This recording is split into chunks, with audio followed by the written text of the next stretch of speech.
Здравствуйте, компания Прогресс Авто. И мини-трактор Хиномото C174. Полноприводный трактор, трехцилиндровый, с резой, почвенной в комплекте.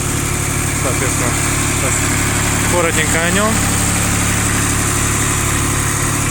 Шины остаток прям хороший.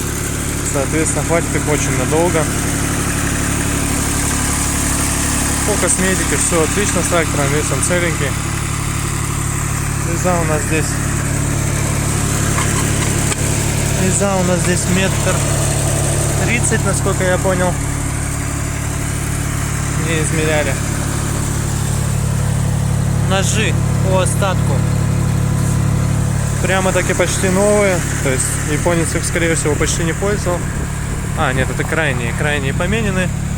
Отсюда видно, что средние ножи все-таки потерты.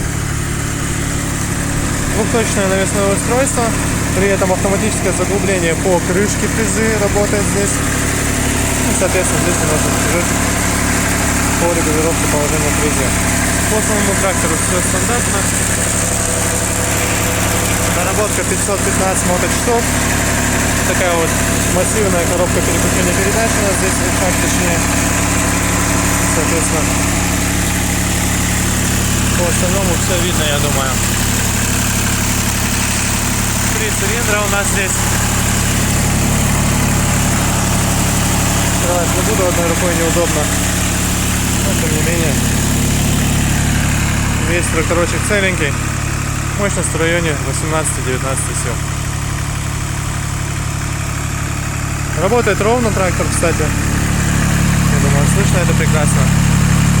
Ничего не трещит, никаких посторонних стуков и так далее, ничего нет. Поэтому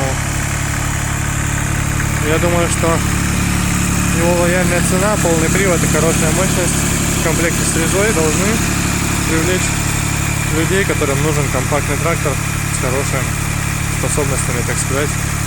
Поэтому приезжайте. Прогресс Авто, будем рады вас видеть. Всего доброго.